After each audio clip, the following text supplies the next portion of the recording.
अकोल्यामध्ये काँग्रेसचे ज्येष्ठ नेते हिदायत पटेल यांच्यावर काल जीवघेणा हल्ला झालेला. उपचारादरम्यान त्यांचा आज मृत्यू झालाय. राजकीय आणि कौटुंबिक वादातनं उबेद पटेल या तरुणाने हिदायत पटेल यांच्यावर हल्ला केला. या प्रकरणी उबेद पटेलला अटक झाली आहे. हिदायत पटेल हल्ला प्रकरणातल्या आरोपींमध्ये अजित पवारांचे राष्ट्रवादीचे जिल्हाध्यक्ष मोहम्मद बुद्रुजम्मा, अकोटचे माजी काँग्रेस नगराध्यक्ष संजय बोडखे आणि काँग्रेस नेते आणि जिल्हा परिषदेचे माजी सभापती राजीव यांचा नावाचा समावेश आहे. दरम्यान आरोपींना जोपर्यंत अटक होत नाही तोपर्यंत हिदायत पटेल यांचा मृतदेह ताब्यात घेणार नाही अशी भूमिका त्यांच्या नातेवाईकांनी घेतलेली. आदमी सिर्फ इतनी है कि अब पटेल साहब को जस्टिस मिलने को होना। कल जब मैं रिपोर्ट लिखाने गया वहाँ पर 9:30 बजे पटेल के खुद के वर्डिक थे कि ये जो मैंने 5 नाम अभी आपको बोला, बदरुज्जमा, संजय बोड़खे, राजू बोचे, फाजिल फारूक पटेल और फारूक पटेल, ये ऐसे 5 नाम बोला मैंने साहब आपको। तो ये लोगों की अटक ये जब गांव में थे जब उनकी अटक हुई नहीं, और अभी तक के भी पुलिस स्टेशन में प्रशासन ने हमको सीरियस लिया नहीं। अब हमने ये भूमिका ली है कि पटेल साहब के कार्यकर्ता, पूरे कांग्रेस पार्टी के कार्यकर्ता और हम सब लोग पुलिस स्टेशन में पटेल साहब की बॉडी लेकर जाने वाले हैं, और जब तक के वहाँ से बॉडी नहीं हटाएंगे जब तक के वो 5 की अटक नहीं होंगी। आता मुख्य आरोपीला आम्ही 6 तासात अटक केलेली आहे, ज्यांनी हल्ला केला होता. तर त्याच्या आम्ही नार्कोनालिसिस टेस्ट करणार. आरोपीचे जे प्रत्येक कॉल रेकॉर्ड्स, व्हॉट्सॲप पण, इंस्टाग्रामचा पण, नॉर्मल कॉल रेकॉर्ड्स पण आम्ही तपासणी करणार. त्यांनी काही नाव सांगितले, परंतु त्याच्या पुढे जाऊन जर 10 आरोपी असतील, 10चे 10ला आम्ही अटक करणार. याच्यामध्ये जे काही ज्यांचा समावेश असतील आम्ही अटक करणार. जोपर्यंत पटेल साहेबांना न्याय भेटत नाही तोपर्यंत आम्ही पण बसणार नाही, कारण की आमची पण नैतिक जबाबदारी आहे. काँग्रेस नेते हिदायत पटेल यांच्या हत्येची चौकशी व्हायला हवी अशी मागणी काँग्रेस आमदार सतेज पाटील यांनी केली. मी माहिती घेतो, नेमकं मी या गडबडीत असल्यावर माहिती घेतलेली नाही, परंतु तशी हत्या झाली असेल तर त्याच्या पाठीमागं कोण होतं किंवा काय होतं त्याचा पोलिसांनी तपास करावा. रायगडच्या खोपोलीत मंगेश काळोखे हत्येप्रकरणी राष्ट्रवादी रायगड जिल्हाध्यक्ष सुधाकर घारे आणि भरत भगत यांचा अटकपूर्व जामीन कोर्टाने फेटाळलाय. काळोखे यांच्या हत्येमागे घारे आणि भगत यांचा समावेश असल्याचा संशय व्यक्त होतो. रायगडच्या खोपोलीतल्या मंगेश काळोखे हत्येला आज 13 दिवस पूर्ण झाले. त्यांच्या उत्तर कार्याच्या वेळी 20 वर्षाच्या सहकार्याच्या आठवणी सांगताना शिंदेच्या शिवसेनेचे आमदार महेंद्र थोरवे भावुक झाल्याचं पाहायला मिळालं. काळोखे कुटुंबियांनी देखील यावेळी हंबरडा फोडला. सर्व आरोपींना फाशीची शिक्षा व्हावी अशी मागणी कुटुंबियांनी केली आहे. रायगडच्या खोपोलीत मंगेश काळोखे हत्येप्रकरणी शिंदेच्या शिवसेनेचे आमदार महेंद्र थोरवेंनी आक्रमक भूमिका घेतली. सुनील तटकरेंच्या मुरुडमधील मैं हू डॉन डान्सचा उल्लेख करत थोरवेंनी टीका केली आहे. हा निर्लज्जपणा असल्याचा आरोप करण्यात आला. त्या काळोखेंची हत्या सुपारी देऊन केलेली नियोजनबद्ध हत्या आहे असा दावाही थोरवेंनी केलाय. उर्वरित आरोपींना तात्काळ अटक न झाल्यास ठिय्या आंदोलनाचा इशाराही थोरवेंनी दिला. मुरुडच्या एका कार्यक्रमामध्ये सुनील तटकरे मैं हू डॉन या गाण्यावर त्या ठिकाणी डान्स करत आहे. हा केवढा निर्लज्जपणाचा कळस हा सुनील तटकरेंनी त्या ठिकाणी केलेला आहे. ह्याच्यातूनच त्यांना त्या ठिकाणी दाखवायचं आहे की संपूर्ण रायगडवरचा डॉन मी आहे. सुनील तटकरे या ठिकाणी सुधाकर घारे आणि भरत भगत यांना वाचवण्यासाठी पोलीस प्रशासनावर त्या ठिकाणी दबाव आणण्याचा प्रयत्न त्या ठिकाणी करत आहेत. माझी पोलीस प्रशासनाला हात जोडून विनंती आहे की आपण तात्काळ यांना त्या ठिकाणी अटक करून यांचा तपास करावा, अन्यथा आम्ही रस्त्यावर उतरून न्याय मागू. आम्ही हा शांत या ठिकाणी बसणार नाहीत. आम्ही लोकशाही पद्धतीने न्याय घ्यायला लागला तरी आम्ही तो न्याय घेऊ. आम्ही मुख्यमंत्र्यांच्या दालनात जाऊन बसू, आम्ही उपमुख्यमंत्र्यांच्या दालनात जाऊन बसू. पंकजा मुंडेंच्या स्वीय सहायक अनंत गर्जे यांच्या पत्नी गौरी पालवे आत्महत्या प्रकरणी पोलीस तपासांना महत्त्वाची माहिती समोर आली आहे. गौरीला आत्महत्येस प्रवृत्त केल्याचा कोणताही ठोस पुरावा अद्याप पोलिसांच्या हाती लागला नाहीये अशी माहिती सूत्रांनी दिली. वरळीतल्या फ्लॅटमध्ये गौरी पालवे यांनी आत्महत्या केली होती, मात्र ही आत्महत्या नसून हत्या झाल्याचा आरोप कुटुंबियांनी केलाय. तर आत्महत्येनंतर अनंत गर्जे यांनी गळफासासाठी वापरलेला कपडा लपवल्याची कबुली दिली आणि या प्रकरणाचा तपास अद्याप सुरू आहे. पुण्यातल्या मुंढवा जमीन घोटाळा प्रकरणी नेमण्यात आलेल्या खर्गे समितीची मुदत संपली असली तरी अद्याप अहवाल सादर झाला नाहीये. आता या संदर्भात पुन्हा एकदा बैठक होतीये.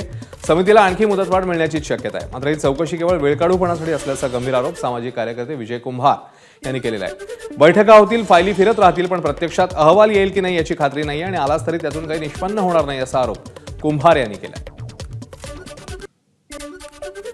नांदेडच्या किनवट तालुक्यात एक धक्कादायक घटना समोर आली आहे. 2 वर्षाच्या चिमुकल्यासह पित्याने विहिरीत उडी घेऊन आत्महत्या केल्याची दुर्दैवी घटना 6 जानेवारीला उघड झाली.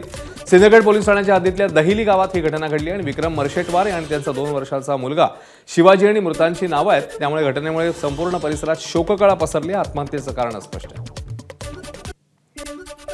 जळगाव तालुक्यातल्या लोणवाडी खुर्द गावात स्मशानभूमीकडे जाण्यासाठी कोणताही रस्ता नसल्यामुळे पाण्यातनं अंत्ययात्रा नेण्याची वेळ आली. या समस्येकडे प्रशासनाने तातडीने लक्ष द्यावं अशी मागणी ग्रामस्थांच्या वतीने करण्यात येते आहे. गावातील संतोष झाडी यांच्या वडिलांचं नुकतंच निधन झालं. यावेळी गावातनं स्मशानभूमीकडे जाणारा रस्ता उपलब्ध नसल्यामुळे अंत्ययात्रा पाण्यातनं नेण्यात आली. त्यामुळे स्मशानभूमीकडे जाणारा रस्ता बांधणं अत्यंत गरजेचं आहे अशा भावना राष्ट्रवादी युवती अध्यक्ष ऐश्वर्या साळुंखे यांनी व्यक्त केल्या.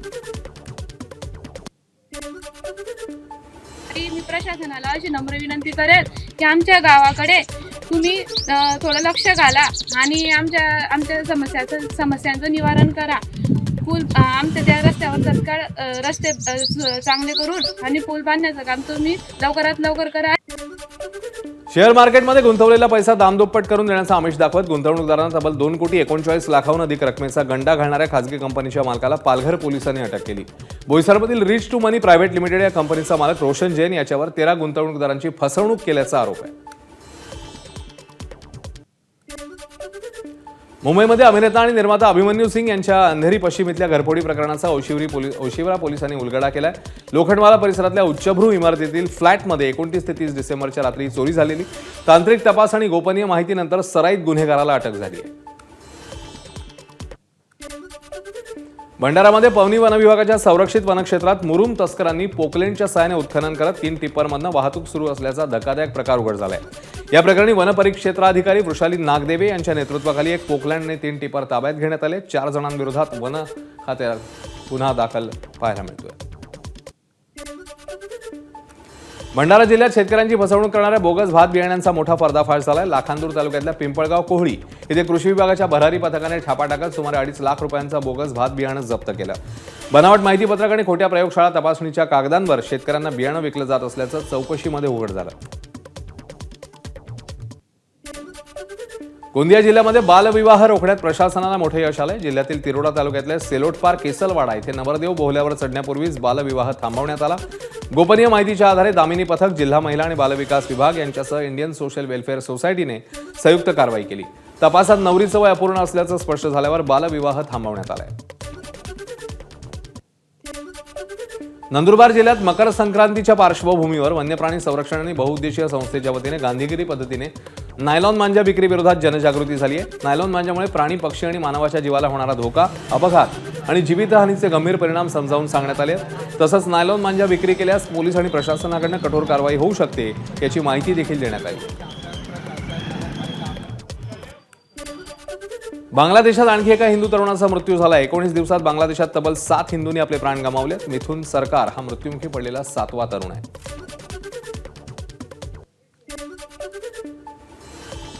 सोशल मीडियावर सध्या एक धक्कादायक व्हिडिओ व्हायरल होतोय. राजस्थानच्या कोटा शहरात चोरीसाठी घरात शिरलेला चोर थेट स्वयंपाकघरातल्या एक्झॉस्ट फॅनच्या छिद्रात अडकून पडल्याची घटना घडली. तब्बल 2 दिवस तो तिथेच अडकून राहिल्यानं खळबळ उडाली. पोलिसांनी चोराला बाहेर काढून अटक केली आहे. त्याचा साथीदार फरार आहे.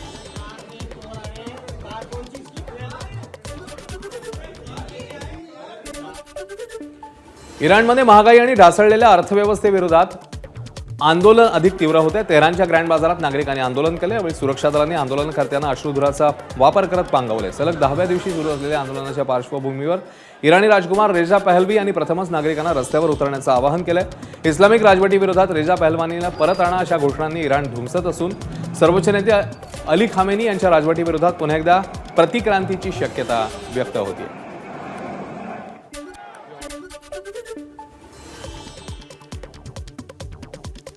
मध्य जपानमध्ये भूकंपाचे हादरे बसले आहेत. मध्य जपानमध्ये 6.2 रिश्टर स्केल तीव्रतेचा भूकंप पाहायला मिळतोय. जपानमधल्या भूकंपामुळे न्यूक्लिअर प्लांट काही काळ धोक्यात आलेले, तसंच भूकंपामुळे नागरिकांमध्ये भीतीचं वातावरण पाहायला मिळालं.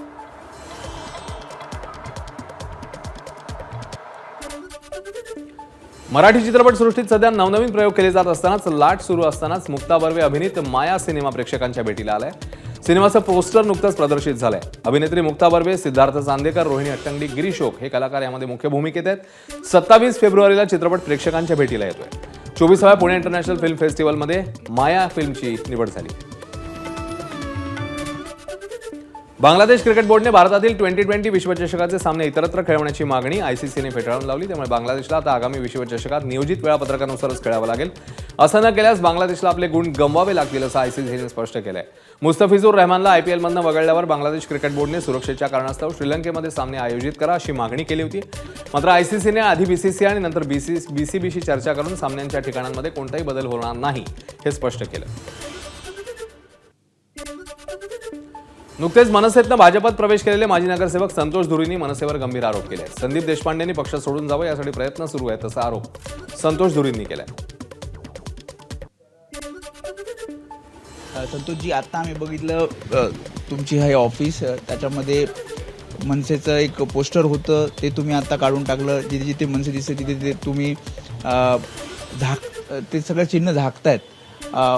काय भावना आहे तुमच्याकडनं? आता भाजपमध्ये नवीन इनिंग सुरू करताय तुम्ही.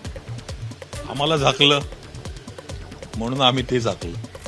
तुम्ही बघितलं असेल की ज्या पद्धतीने आम्हाला झाकण्यात येत होतं हे जास्तच पुढे पुढे चालले आहेत, हे जास्त बोलत आहेत.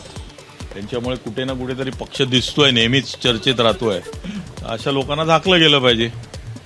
त्याप्रमाणे त्यांनी दाबलं किंवा झाकलं. संदीप देशपांडे जे तुमचे एकदम परम मित्र, ते सुद्धा नाराज आहेत असं बोललं जातंय.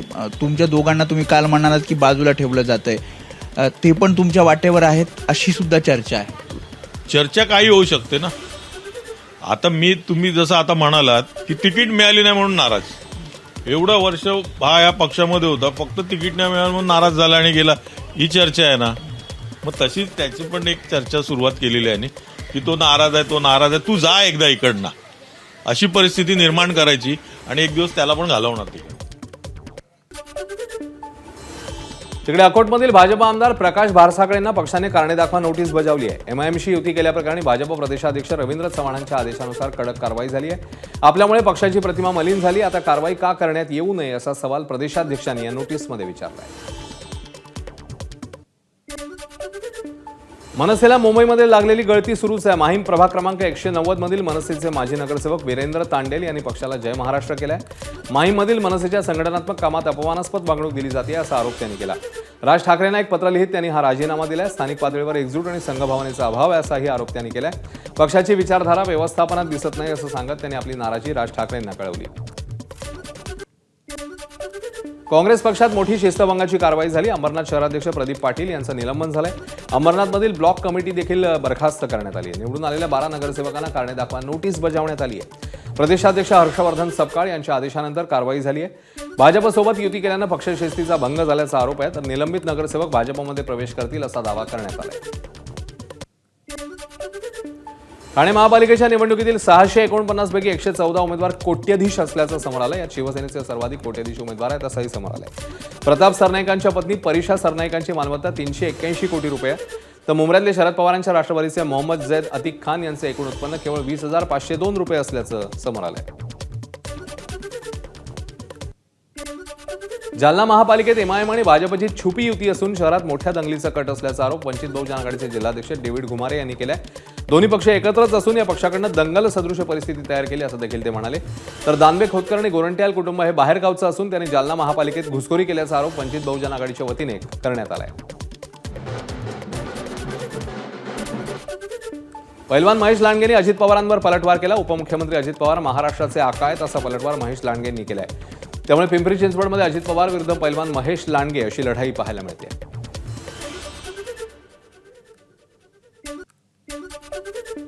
पत्रकार परिषद घेत पिंपरी चिंचवड महानगरपालिका भाजपनं लुटली. ते पिंपरी चिंचवड शहरातील भ्रष्टाचाराचा आका मला संपवायचा आहे असा हल्लाबोल उपमुख्यमंत्री अजित पवारांनी केला. आणि आता या आरोपांना उत्तर देण्यासाठी भाजपचे प्रदेशाध्यक्ष रवींद्र चव्हाण यांनी महापालिकेच्या आखाड्यात पैलवान आणि आमदार महेश लांडगे यांना उतरवलेलं आहे. पुणे महापालिका निवडणुकीसाठी उपमुख्यमंत्री अजित पवारांच्या उपस्थितीत भव्य रोड शो पार पडला. बहिरट वस्ती आणि गोखलेनगर इथून मेगा रोड इथे शोला सुरुवात झाली. यानंतर शिवाजीनगर, कसबा आणि पर्वती विधानसभा मतदारसंघात अजित पवारांनी जोरदार प्रचार केला. यानंतर अजित पवारांनी पत्रकार परिषद घेत राष्ट्रवादीच्या 1 अलार्म 5 काम कॅम्पेनची घोषणा केली आहे. इतकंच नव्हे तर राष्ट्रवादीने एक गाणं तयार केलं असून पुण्यातल्या भाजपच्या कामगिरीवर टीकाही केली.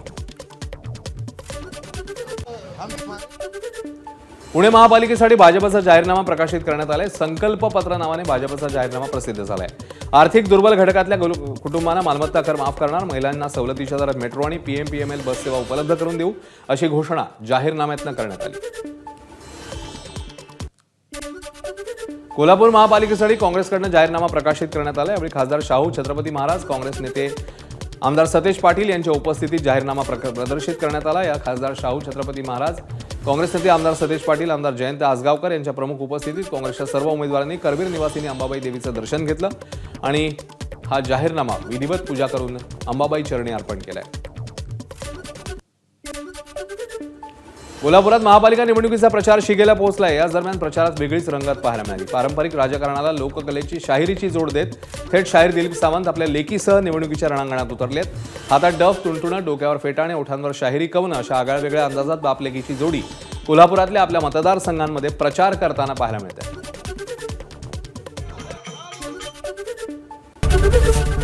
एबीपी माझा, उघडा डोळे बघा नीट.